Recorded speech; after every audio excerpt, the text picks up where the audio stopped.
भारत के साथ व्यापार करने का चार्टर महारानी एलिजाबेथ द्वारा कब दिया गया? तो ये जो दिया गया था, ये दिया गया था 31 दिसंबर 1600 ईस्वी को दिया गया था। इसका करेक्ट आंसर जो ऑप्शन नंबर बी होगा।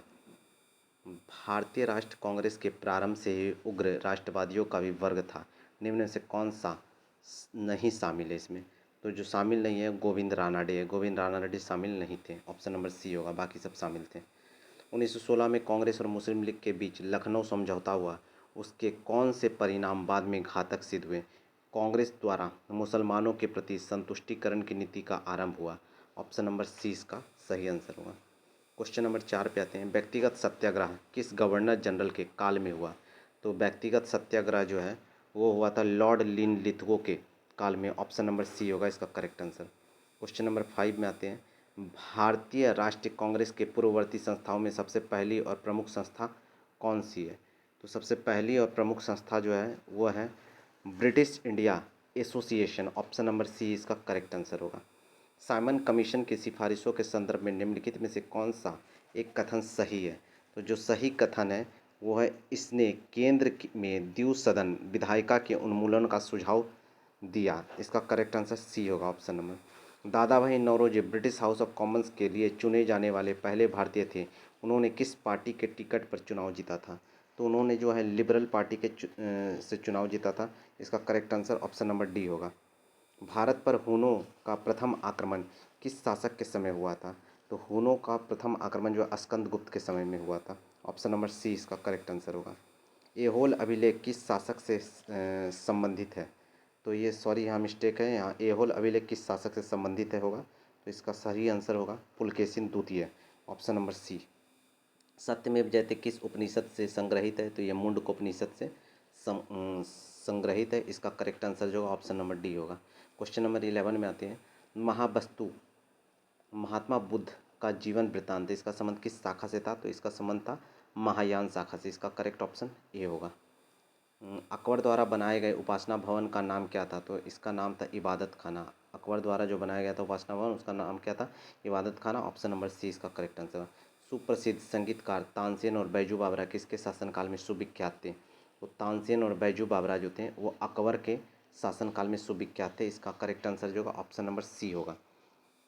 Next question, new castle port जो दुनिया का सबसे बड़ा कोयला निर्यात बंदरगाह है, यह किस देश में स्थित है?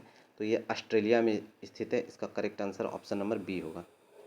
देशांतर रेखाओं के संबंध में कौन सा सही है?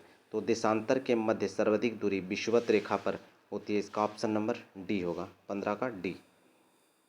16 उत्तर से दक्षिण की ओर नीचे दी गई पहाड़ियों का सही अनुक्रम कौन सा है? तो जो सही अनुक्रम है पहाड़ियों का वो है सबसे पहले नल्लामलाई पहाड़ियाँ, फिर जावदी पहाड़ियाँ, फिर नीलगिरी पहाड़ियाँ, फिर अन्नामलाई पहाड़ियाँ। तो आप इसमें देख सकते हैं अन्नामलाई दो ऑप्शन में, ए और सी में। आप देख लीजिए, पहले है सबसे पहले नल्लामलाई, उसके बाद जावदी, उसके बाद नीलगिरी। तो इसका करेक्ट आंसर जो है सी नंबर हो जाएगा। 16 का सही आंसर सी होगा। निम्नलिखित में से कौन सी नदी अपने मार्ग बदलने के लिए प्रख्यात है? तो कोसी नदी जो है अपने मार्ग बदलने के लिए प्रख्यात है और इसे बिहार का शोक भी कहते हैं। किस मुद्रा प्रारूप में लोहे के अतिरिक्त मात्रा होने के कारण अनुवर्क हो जाते हैं?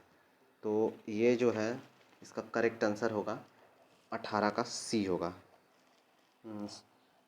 सॉरी, इसका आंसर जो होगा लेटेराइट होगा, 18 का बी होगा आंसर, लेटेराइट। नेक्स्ट क्वेश्चन पे आते हैं 19 नंबर में।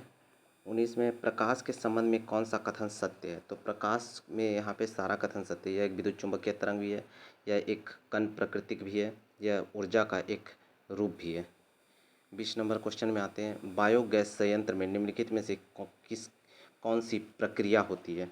तो बायोगैस संयंत्र में जो प्रक्रिया होती है वो किण्वन की प्रक्रिया होती है। इसका करेक्ट आंसर ए होगा, ऑप्शन नंबर ए। एक वर्ग में ऊपर से नीचे की ओर जाने पर परमाणु का आकार क्या होता है? तो परमाणु का आकार जो है बढ़ता है, ऊपर से नीचे जाएंगे घटेंगे तो जस्ट इसका अपोजिट परमाणु का आकार क्या होगा? बढ़ेगा। तो इसका करेक्ट आंसर हो जाएगा ए। 22 नंबर पे आते हैं। वायुमंडल में प्रकाश के विसरण का कारण क्या है? तो प्रकाश के विसरण का कारण जो है धूल कण है। इसका करेक्ट आंसर बी नंबर होगा, 22 का बी।